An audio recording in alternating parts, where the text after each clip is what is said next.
Selamat malam Bapak Ibu dan saudara yang dikasihi Tuhan, Jemaat Gereja Kristus Jembatan Hitam Pusat maupun Pos Cengklong. Kembali malam hari ini, Kamis 23 April 2020, kita berdoa bersama di rumah kita masing-masing. Dalam suasana yang kita alami, kita tetap bertekun, berlutut di dalam doa, memohon kekuatan, penghiburan, dan peneguhan yang daripada Tuhan tentunya. Untuk mempersiapkan hati kita, mari kita menaikkan pujian dari Nafiri Rohani nomor 182, Ku Dengar Suaramu.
Bapa Surgawi, Bapa yang kami sapa di dalam nama yang ajaib, Tuhan kami Yesus Kristus. Kami bersyukur pada malam hari ini lagi kami secara online boleh berdoa di rumah kami masing-masing. Kami mau bertelut untuk menantikan penghiburan, peneguhan yang daripada-Mu ya Tuhan. Di tengah-tengah ketidakpastian dalam perjalanan hidup kami oleh karena mewabahnya virus corona ini.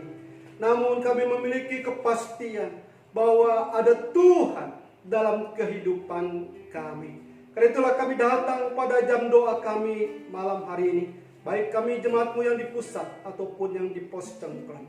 Tuhan dengar seluruh doa kami dan biarlah Engkau lawak kami dengan firman-Mu sehingga meneguhkan kami. Dalam nama Tuhan kami Yesus Kristus, kami berdoa. Amin.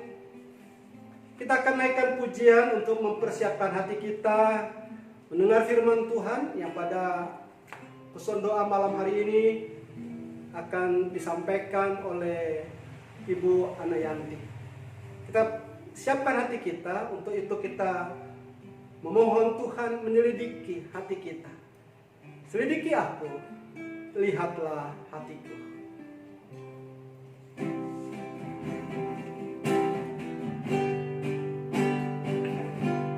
Selidiki aku, lihat hatiku. Apakah ku sungguh mengasihi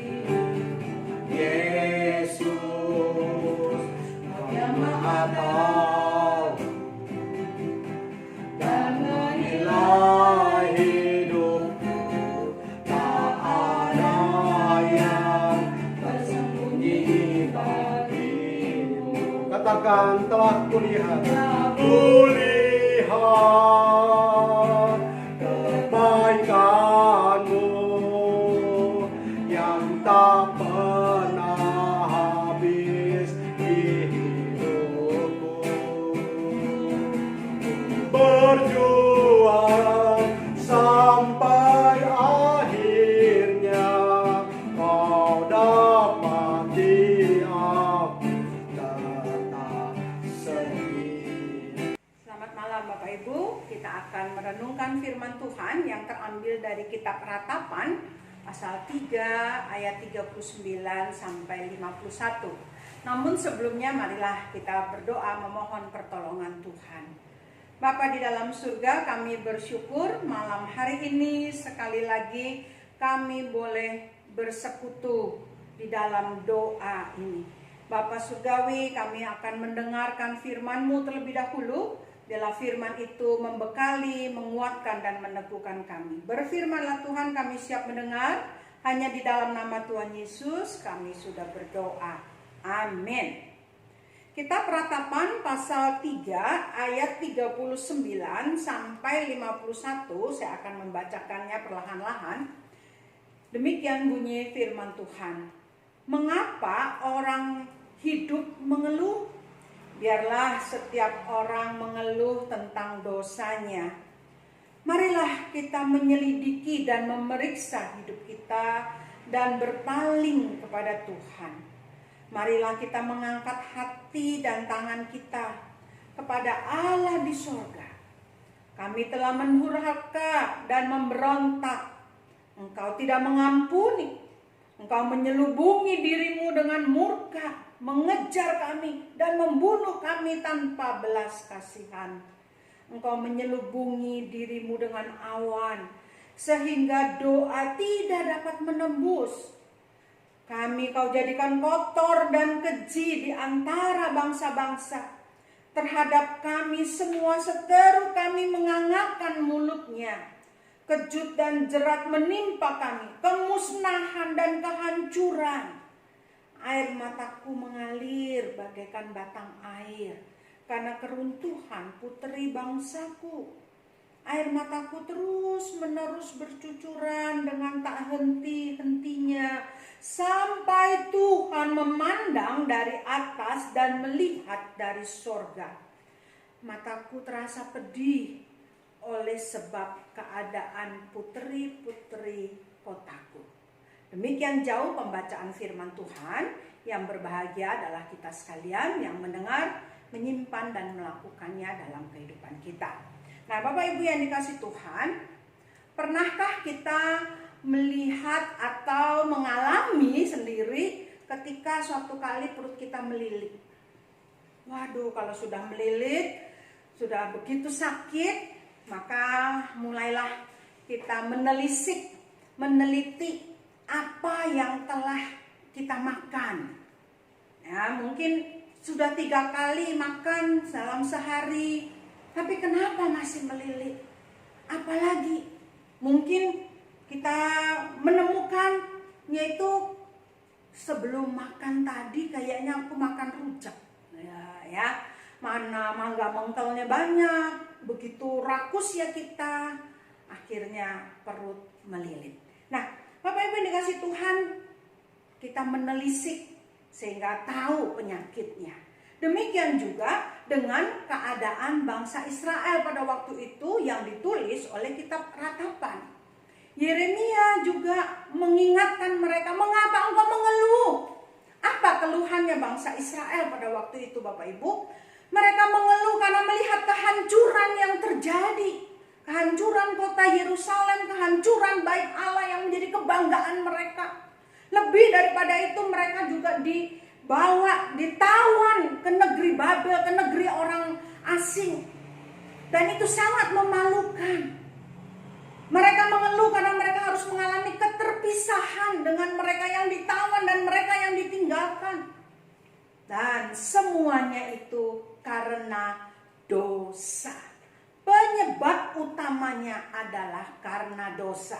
Maka tidak heran di dalam ayat 42 katakan kami telah mendurhaka, kami telah memberontak. Memberontak kepada siapa? Memberontak kepada Allah yang setia. Allah yang setia akan perjanjiannya terhadap umatnya, namun umatnya tidak setia. Mendurhaka, memberontak kepada Allah yang senantiasa memelihara dan memberkati mereka. Bapak Ibu yang dikasihi Tuhan, oleh sebab itulah maka pada ayat yang ke-40 Yeremia mengingatkan, mari kita menyelidiki dan memeriksa hidup kita dan kembalilah berpaling kepada Tuhan, bukan mengandalkan manusia, bukan mengandalkan kekuatan dan kejayaan kita, tetapi kembali kepada Tuhan. Ayat 41 katakan, marilah kita mengangkat hati dan tangan kita kepada Tuhan. Artinya mari kita bertobat, kita membuka diri kembali kepada Allah dan bukan kepada kekuatan diri sendiri. Nah, Bapak Ibu, kenapa diserukan suatu pertobatan oleh Yeremia? Karena Yeremia menggambarkan betapa dahsyatnya murka Allah. Kalau kita melihat dalam ayat 43 dikatakan, engkau menyelubungi dengan murka. Allah menyelubungi diri dengan murka. Ayat 44 sekali lagi, engkau menyelubungi dirimu dengan awan. Bapak Ibu, apa maksudnya? Maksudnya Allah tidak mau lagi bersekutu dengan umatnya. Terputus, tidak ada lagi persekutuan dengan umatnya. Allah menyelubungi diri. Bukan hanya itu saja. Akibatnya pada ayat yang ke-44 katakan, doa tidak dapat menembus. Artinya yang kita dapatkan adalah kesia-siaan belaka. Bapak Ibu yang dikasihi Tuhan, bukankah itu suatu dahsyat, kedahsyatan murka Allah?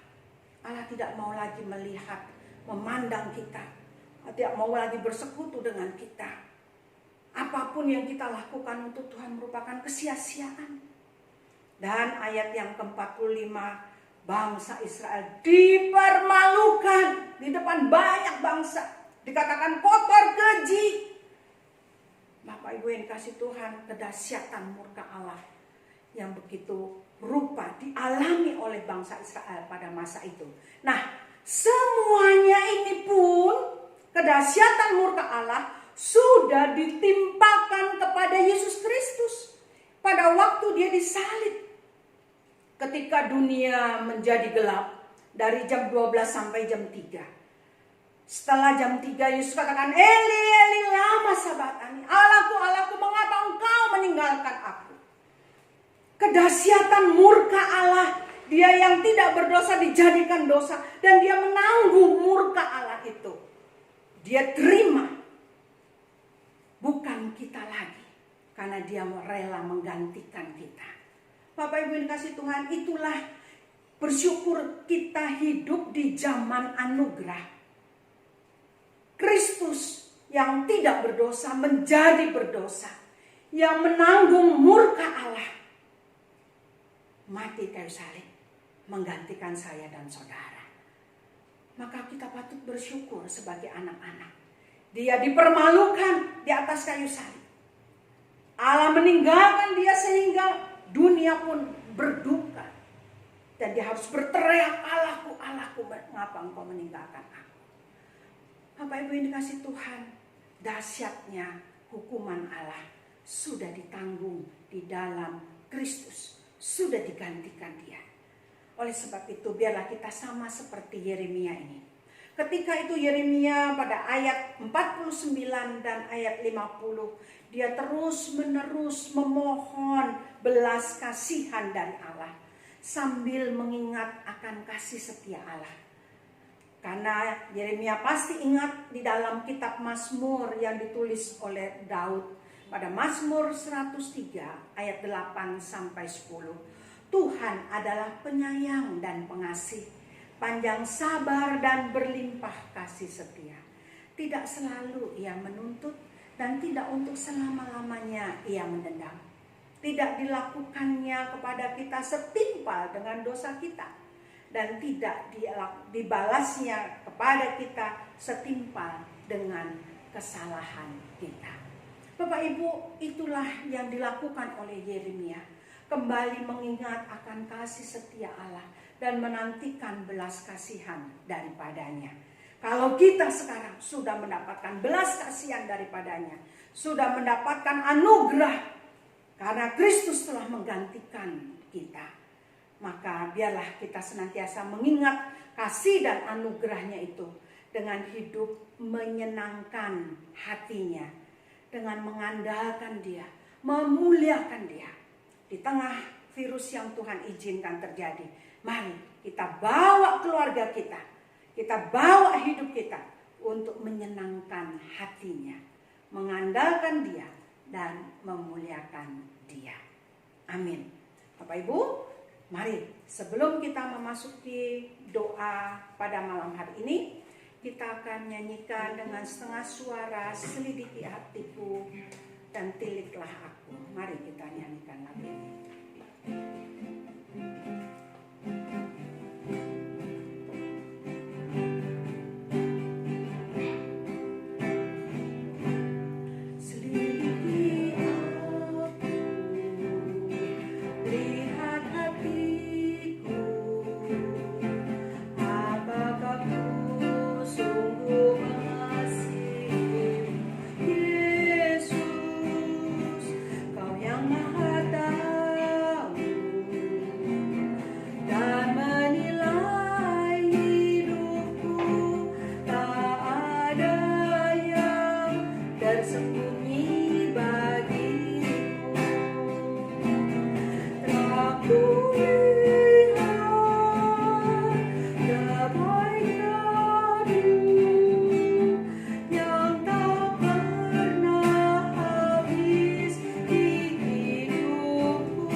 Bersyukur untuk pemeliharaan Tuhan sampai saat ini. Mari kita hanya bersyukur kepada Tuhan. Bapa di dalam surga, Bapa yang baik, Bapa yang tidak pernah meninggalkan setiap kami, Bapa yang setia terhadap perjanjiannya. Kami bersyukur jikalau kami boleh ada sebagaimana kami ada sekarang, semua karena anugerah dan berkat-Mu. Terima kasih untuk pemeliharaan dan berkat Tuhan, sehingga kami boleh kembali memuji dan membesarkan Engkau, berdoa pada malam hari ini. Terima kasih kekuatan kesehatan Tuhan berikan. Terima kasih untuk keamanan yang masih terjadi dalam negeri kami ini. Terima kasih hari lepas hari kami boleh melaluinya bersama Tuhan. Terima kasih, terpujilah nama-Mu. Dalam nama Tuhan Yesus kami bersyukur dan berdoa. Yang kedua, kita akan berdoa bagi jemaat Tuhan Gereja Kristus Jembatan Hitam dan Pos Cemplong. Kita doakan kerohanian mereka, doakan usaha dan pekerjaan mereka, dan tidak lupa kita berdoa untuk PAUD Cahaya Kasih. Walaupun libur tapi operasional tetap berjalan, dana operasional tetap mengalir. Mari kita doakan para donatur dan setiap kita yang ambil bagian di dalamnya. Mari kita berdoa. Bapa di dalam surga, kami bersama-sama berdoa bagi jemaat Tuhan Gereja Kristus Jembatan Hitam maupun Pos Cemplong. Tuhan pelihara mereka. Tuhan menjaga dan melindungi anak-anak-Mu ini Tuhan. Walaupun kami tidak lagi bertemu dalam minggu-minggu terakhir ini, tapi biarlah Engkau sendiri yang terus memelihara iman dan kerohanian mereka. Mereka memiliki pertumbuhan di dalam iman mereka Tuhan. Melalui video-video khotbah-khotbah online boleh membangun iman mereka. Semakin hari semakin mencintai Tuhan. Berkati usaha dan pekerjaan mereka. Biarlah berkat-Mu juga mengalir dan tercurah dalam kehidupan jemaat-Mu Tuhan. Karena tidak ada yang mustahil bagi-Mu untuk mencurahkan berkat-Mu bagi mereka.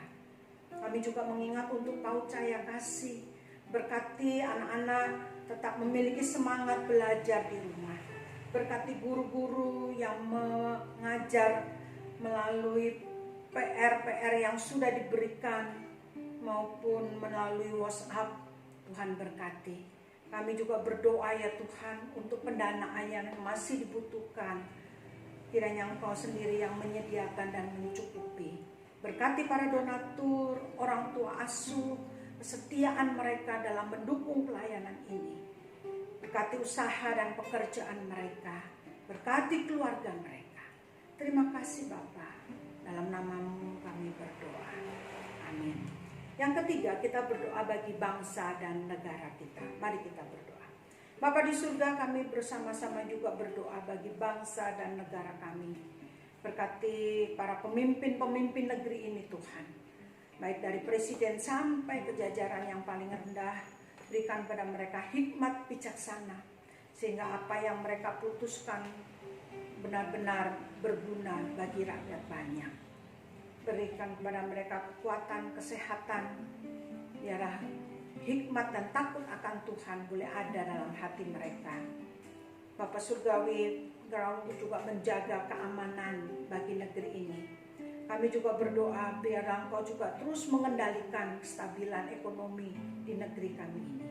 Kami berdoa untuk para medis yang terus berjuang, merawat dan Tuhan pakai untuk menjadi alat di tangan-Mu menjamah dan menyembuhkan mereka yang terpapar oleh wabah ini. Biarlah jamahan dan kesembuhan daripada Tuhan ada pada mereka.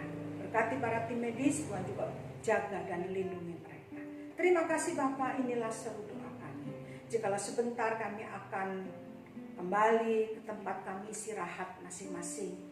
Tuhan menjaga, melindungi, sehingga kami melewati malam yang gelap ini dengan selamat tanpa kurang suatu apapun. Dan besok kami boleh kembali beraktivitas. Dan nama Tuhan dipermuliakan di dalam kehidupan kami. Terima kasih Bapa, di dalam nama Tuhan Yesus kami sudah berdoa. Amin. Bapa terima kasih. Bapa